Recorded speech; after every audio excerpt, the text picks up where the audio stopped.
Welcome home, everyone. Thank you for joining in on this episode of Welcome Home with the Katinas. Welcome Home is a podcast where I, your host Josh, sit down for a conversation with different people who I admire and discuss whatever's on their mind, and especially focus on life at home in times like this. Wherever you are and however you're listening, thank you for your support, and once again, welcome home.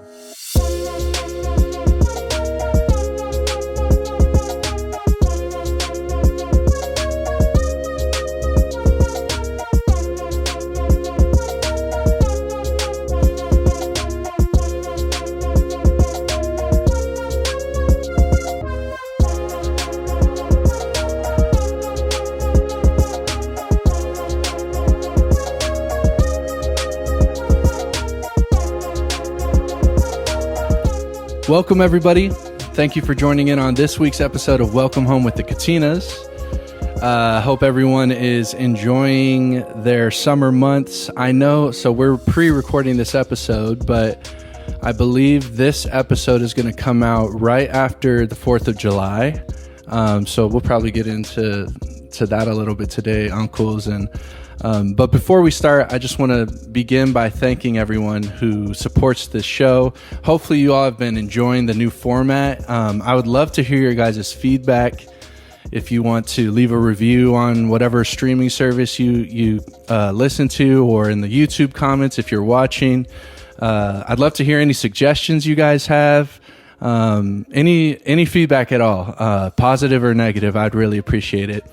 And I also want to thank those of you who support this show by listening, by watching, and even more so by giving financially to the Katinas ministry. It is everything we do here wouldn't be possible if it weren't for you. And so to our partners, thank you so much. You know who you are. And if you watch the show and you enjoy it, or you consume anything that the Katinas do and you want to become a supporter, the best way for you to do that is to visit thekatinas.com and click on the give button there, and it'll take you to where you need to go. So thanks in advance for doing that. Awesome. All right. I'm here today with my dad, Joe, my uncle, John. Some of the other uncles are out doing stuff. It's summer here, and there's a lot going on in the Katina family, but I'm thankful that you two are here this morning, guys. Where we're at today, it's not, the 4th of July is still coming, but this episode will come out after the 4th of July. And I wanted to start today's conversation, in past episodes, I feel like I've kind of steered away from talking anything political, and I'm not necessarily trying to make this a political conversation, but I'd like to start off by asking you guys, as we celebrate Independence Day, I want to hear what your perspective is on what it means to be an American to you guys. So good. You go, Jay. You sure? Man, Josh, thank you. And so good to be on the podcast. I just was listening to yours yesterday. I won't say which one because I don't want to mess people's time up. But, man, I'm really proud of just the consistency and the honesty, specifically on yesterday's podcast. But I love talking about the question about America. And this is just my perception, my thought right now is that when I was a kid, growing up in Oceanside, California, I remember, I think it was 1976, where the whole school, I must have been in kindergarten or first grade, we had a bicentennial celebration and quarters were coming out, and I didn't understand everything, but all I remember was that somehow this was a great birthday for America. And so I grew up in a time where patriotism and being American, at least through my filter, wasn't a political thing. In the same way, like being a Christian. I'll say I'm a Christian, and I'm somewhat disappointed, angry, and sad that that's looked at as a political thing now. Oh, you're a Christian. Yeah. We're not going to talk politics. I'm like, who said that? That's a political thing. And so again, I'm sure that if somebody's watching and you disagree with me, I totally respect your perspective and your opinion.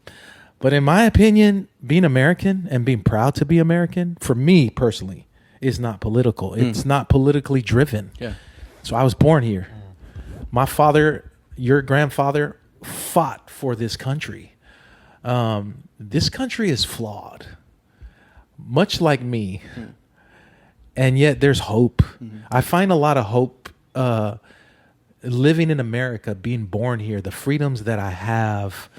And again, well, just because I say the freedoms that I have, I'm sure there's people that don't feel like they have those freedoms, and I respect that, and I want to be sensitive. But at the same time, I am not apologizing for the pride and the love I have for America. Yeah. When I think about, that's a great question. When I think about what it is to be an American, the one word it's resounding to me is opportunity. Joe was talking about Grandpa Moses. I don't even think, I don't really dwell on the fact that, I was born here. And the things that I do love, and it's so easy for me to go down the list of the things that I love about being an American, living in America. But I think about opportunity because of where Grandpa Moses came from, and all the other, I'll just say Polynesian Americans who are just crushing it in various levels.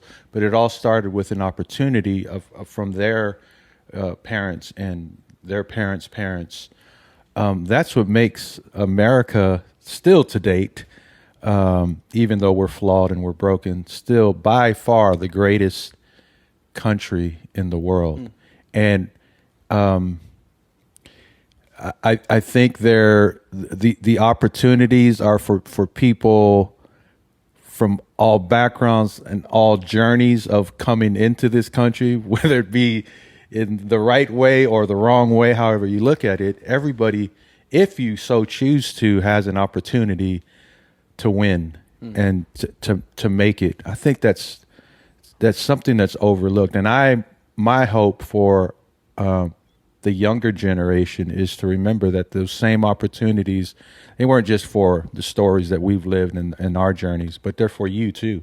And you could do it even at a more exceptional way because of now technology and the other resources that we didn't have or Grandpa's generation didn't have. Yeah. I'm so proud, like Joe said. I think about how it looks today, and it's a struggle sometimes, and it's a fight sometimes to look past the negativity and what's not happening.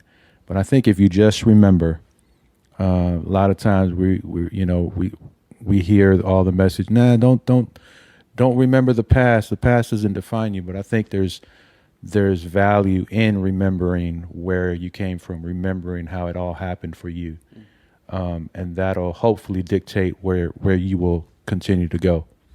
Yeah, I think it's interesting that when you ask an American, what's it mean to be an American to you? Depending on who you ask, I think you're going to get a lot of different answers. And that is, I think, uniquely American, because if you ask someone in Germany, what's it mean to be a German? Or in China, what's it mean to be Chinese? What's it mean to be Nigerian? All these other countries, basically every other country in the world, in countries, people have they share a racial component. They have a shared race, a shared culture, a shared religion. They have like certain core ideologies that are woven into the fabric of those countries, right? America, by far, is the most diverse country in the world. Not just racially, but philosophically, religious diversity, where your family came from. There's just a lot of diversity. Americans don't really have we don't have like, what does an American look like? There's lots of answers to that, right? We don't have like a shared culture necessarily, or a shared history even. I think the best we could come up is baseball, Chevrolet, and apple pie. Right. Yeah. But I think even that probably wouldn't apply to a lot of that Americans. wouldn't apply to a lot of people. Yeah. Right. So I think it's interesting. I think both a challenge and a strength that America as a country has to face is that we have to, as Americans, if we want to be a unified country, we have to find something different that connects us all than our race or our culture. And that's why I like to ask you guys, what's it mean to be an American to you? Is there anything outside of those things that you think, man, maybe this is like a unifying thing that everyone in America, it resonates with everyone? Or is there not? I think right now, Josh, my answer to that would be different from when it was in 1976. In 2023, what it means to be an American for me is having your values, and you can disagree with other people's values. It's the sad part of me right now for being America is that disagreement has crossed over to hate and divide. Like, it feels like there's the unification of America. The United States of America, is that a thing? Like, is that true? We in paper on in songs and on paper it is, but that's not the America I see right now. But I still have hope. I still have hope for the values that I have. I'm still willing to fight for what I believe. And my other fellow Americans who don't believe in what I believe, they have freedom to this country and they have freedom of speech.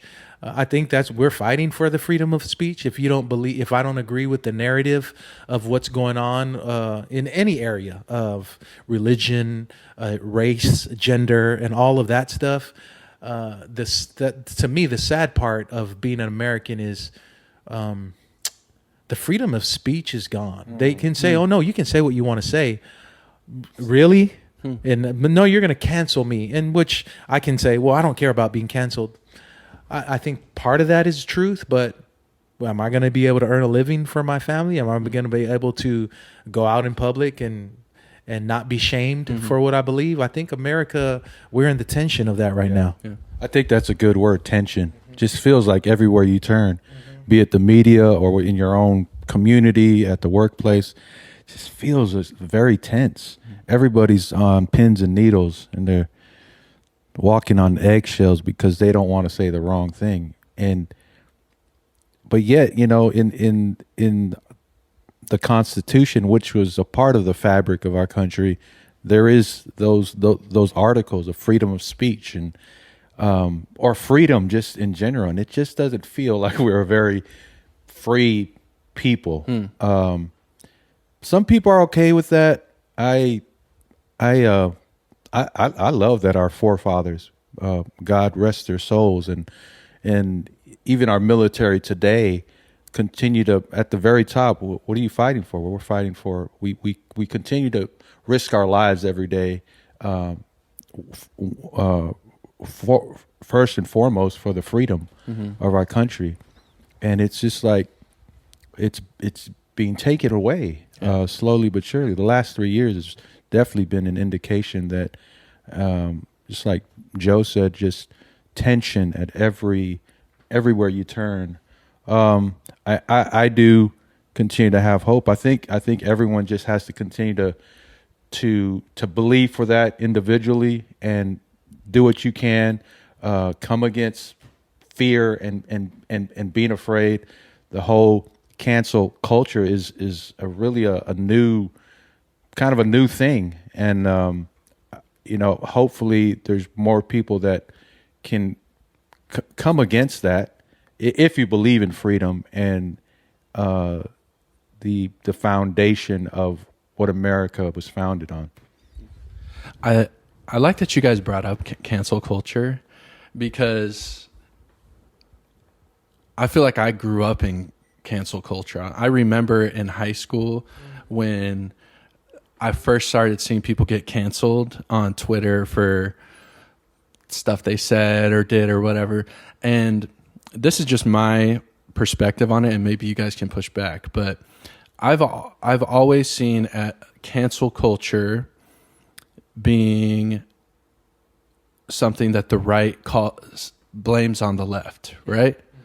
I've always seen that, and I think you guys know what I'm talking about, right?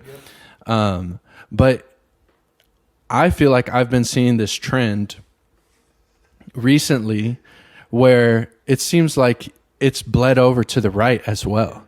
One example that comes to mind is the whole Bud Light thing, right? Bud Light had a transgender person as like an endorsement or whatever, and I won't get into the weeds on that, but people on the right started boycotting Bud Light. And to me, that's cancel culture too. And so I'm curious, like, whether or not regardless of how I feel about the whole Bud Light thing, it does bring a sense of, it is kind of scary to me that I'm seeing now people cancel on both sides of the aisle now. Yeah. And I don't know if is that just going to become the new reality of what America is? It's like, oh, this person or this company or whatever stands for something politically that I don't agree with, so now we're boycotting them. Is that fair? Is that right? Or do you think that it would be healthier if not everything was like had to be a political statement? I don't know if that makes sense to you guys. That's a great question. I think, when you said, and now it feels like the right is doing it to the left, and maybe this is so double standard. I think if there's a way just to stand up for what you believe in,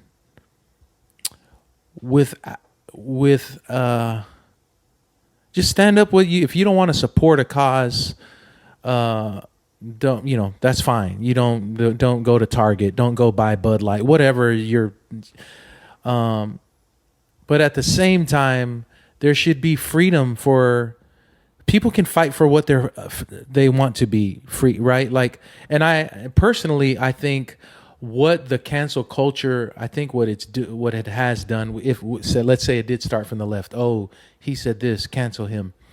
Is it's bringing some good awareness, I think, some needed to wake up people that, who said it? Somebody said the only thing necessary for evil to progress is for good men to do nothing.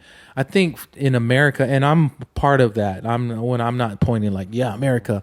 I feel like for a long time, I was just getting too comfortable and then being quiet about what I believe, because as long as me and my family are good, then you know what, you believe what you believe. This is what I'm going to do.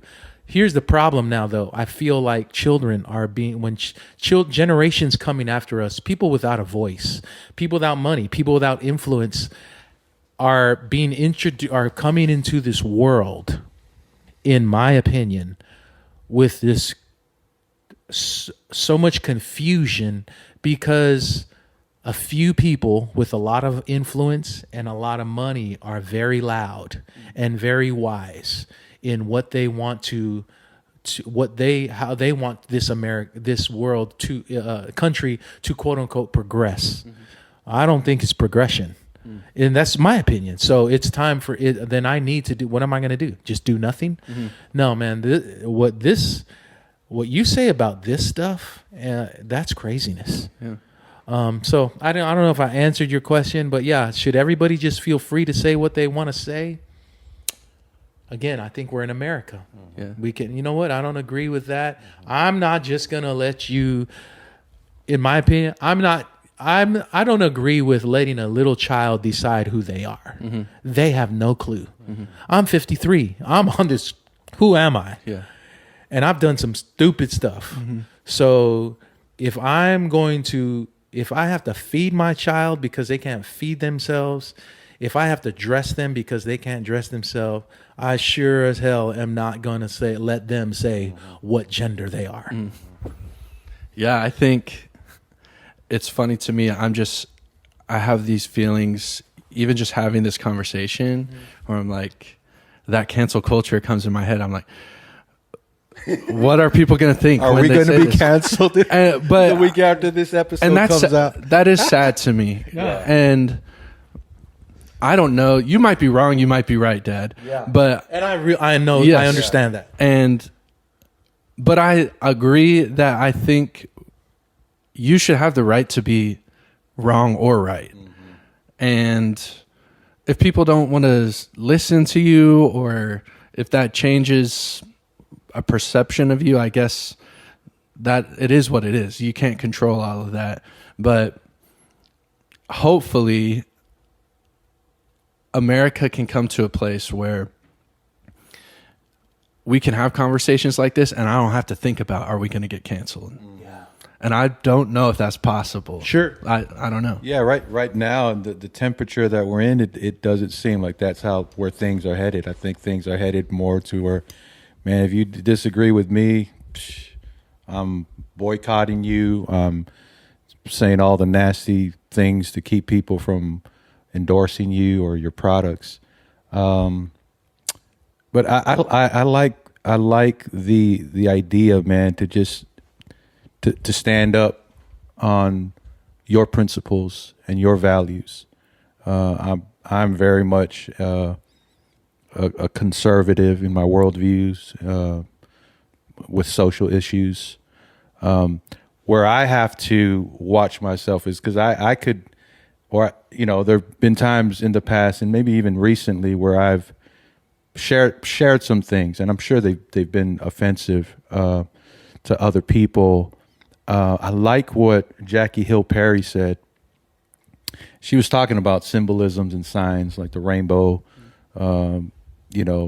symbol, and she said as believers, she was just trying to encourage believers to know, from our Christian background, what that is, and use this month or these days as a teaching to teach people who are confused about the rainbow. Or, she talked about the Last Supper, what that symbolizes, the blood and the body of Christ. Rather than go off on a tantrum because, the rainbow symbol defines the LGBTQ. She just really kind of was bringing it in towards being kind. I think a lot of times it's, we're going to love you with the truth. And I think the truth is the truth. And I believe that the truth will set you free. But just encouraging people who call themselves Christ followers, like myself, to be kind. Yeah. In our reasoning, in our replies, in our need to feel like we want to say something, like your dad said. I think there are times where we should say what we really feel, and not always worried about, well, is this going to affect my livelihood? Yeah. I'm just thinking, my mind is going in a lot of different directions right now, but I'm a strong believer in, if you want to change the country, you start with your family, right? And you guys, I know all of your guys' leanings politically and philosophically. I grew up with you guys, and you and your brothers are all pretty similar in the way that you think. And so I grew up that way. I'll also say, and Dad, you know this, I'm sure you know this too, Uncle John, there's a lot of things that I know you guys believe that I don't necessarily agree with. And I know that, Dad, you and I, we haven't always even voted the same. Your shirt says "Vote for Love." We've voted for different candidates in different elections, but I'll say this: I do think, while I definitely agree, there's some things I agree with you on, some things I disagree with you on. in the home with you guys, I've never felt afraid of being canceled. I've always felt safe telling you guys, I think you're wrong. Yeah. I disagree with you. Yeah. And not to say that it's all like, oh, now we all agree with you, Josh. We've just agreed to disagree on some things. And I think that is probably the healthiest way to do things. I wish we saw more of that in American culture, and I think I've learned a lot from you, and I've changed my mind on things, and I hope maybe you could relate to that, but I don't know. I think an encouraging thing, because I know the people who listen to this show or watch this show, I have an idea in my head that they're probably families similar to ours. Yeah. They probably lean similar in similar directions, but they also might have kids like you do who maybe they don't agree with them on everything. And I hope that we can encourage at least the family to find a way to disagree with each other, even on politics, that doesn't become a chasm in the family. Man, Josh, I think, yes, to me, that would be beautiful America, right? I mean, that would be a dream. And I'm so thankful that you brought that up. I've learned so much from you and Eli, and because you guys have a different perspective on things. You're definitely more. I think in some ways you're smarter. You're smarter. Well, I know for sure. I don't know about that. Well, I think so, because I think you've been your worldview has been different from mine. In some ways, healthier. Maybe not all. I mean, there's some worldviews that, hey, this is just the way I view the world. But I love what you said. On some things, I've changed my mind. Now, some people might say, well, you've compromised. No, I have some new information. And I'm like, oh, I didn't know that. Knowledge is power. I mean, and yet I think I love what you said. We don't cancel each other out. There's some core beliefs that I have because of my interpretation of what I believe in, which is the Bible. But then I also am open to and you have helped me this. You're like, well, Dad, not everybody believes the Bible. So they're not going to have a worldview according to what my standards are. And I'm like, man, I respect that. And I'm not going to cancel somebody because, oh, you're not a Christian? Oh, you don't believe the Bible? Oh, I can't have a conversation with you. I've have some people that I respect them, and they don't believe in God. I do think they're wrong in some areas, but that's just my perspective. But I also it helps to open my mind and think, how does that guy arrived or woman arrive to this thought? Oh, maybe that makes sense. And then that's, to me, for where I'm coming from, that's a prayer issue for me. God, man, in James where it says, ask God for wisdom and he will give it. And I believe he has. Now, I'm still so messed up in so many areas of my life still. And that's why, in my opinion, that's why I need God. Come into a place where we can foster this place with our kids, with our family, to agree to disagree. Man, that's been a challenge for us. Sure. Hopefully we're growing and we're becoming better at it. Because in our home with Grandpa and Grandma, we couldn't do that. I don't even know that they ever said that. But even if they did, it wasn't something that we were allowed to really practice and show. So because of that part of our history and our upbringing, I hope my sons can say the same thing. Like, man, what's cool about Dad is even though he feels a certain way and we feel a certain way, we can agree to disagree, because it's kind of painful sometimes. I think there's that man-pleasing thing that I know I struggle with sometimes, where, man, I want us all to be on the same page. So let's all find something and let's fight to be on the same page. And that's not always the case. So I hope that I think the sentiment and what you said about, man, I think it starts in the family is true. It's so difficult though, because of the different places of upbringing, you know, from the parents and their kids. And even when we arrive there, it's still uncomfortable. It's still painful because everybody naturally wants to be on the same page, you know. But I think it could be a thing that revolutionizes who we are as a country, so that we could see each other's differences, learn from each other, and hopefully be even better than any other generation in the past. Wow. Thank you guys. Yeah. Were we in the weeds quite a bit? Well, if we were, that's okay. I do want to comment. So Uncle John said something. I think what's hard to see is that, you're right. It's not just the country. Obviously, it started in families, right? I mean, Grandpa Moses used to always tell us, man, it all starts here at home, whether it's the church, whether it's the community. I think that's where the broken part is, and including our family. I'm not saying, your families are broken. No. So I think if we can start with, hey, every family's broken, and it's okay. Yeah. I think one of the main problems is, and maybe it's just that our family's broken, that we don't want to be together because it's too hard. It's too hard to be at the table with somebody who disagrees with me politically or religiously. That's the new America. Okay, you don't agree with me. I feel anxiety around you. Oh, protect myself. I'm not gonna. Wow.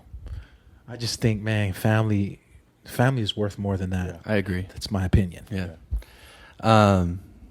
Good conversation, guys. I'll finish on a fun note, and you guys both say you're proud Americans. You're going to ask us questions about no, I want to hear trivia questions. I just want to hear, if as proud Americans, if you guys could tell me one American figure, any American that you guys are inspired by or proud to be called an American like they are. Is there any name that sticks out to you guys? And I'll share mine. I'll start with mine. I want to start. You start. You're going to take I'll mine. finish. No, I'll finish. Martin Luther King Jr. Okay. I mean, it was not even a question. To me, he is the example of growing up in a place. The odds were stacked against him because of the color of his skin, because of his whatever, because of white culture, back in the day, or there was slavery. It was just he was born and he found a cause, and I think what helped him the most, I would say, from what I know about him, was his faith. And endured hardship, was literally killed for what he believed in, and the legacy that he left behind, to use an old lyric, still marches on. It's good. He's always one, Martin Luther King, that I think of. Billy Graham, but not just because he was probably one of the greatest evangelists to ever live in our time. But I would say he modeled what at least our country was founded on, which was, grit, consistency, faithfulness, and later on, as his platform was expanding and he was becoming more of a public figure, you'll learn that he somehow was just, and I think it was the grace of God on his life, could navigate in the political world to be an advisor to both conservative politicians and more liberal politicians. I think he just had a consistency about him that people trusted him, Yeah. and his legacy is pretty powerful. Those are great. Both great answers. All I right. got one more question Yeah. for you. As a young husband and probably, hopefully, soon to be father in the near future, are you hopeful for America moving forward?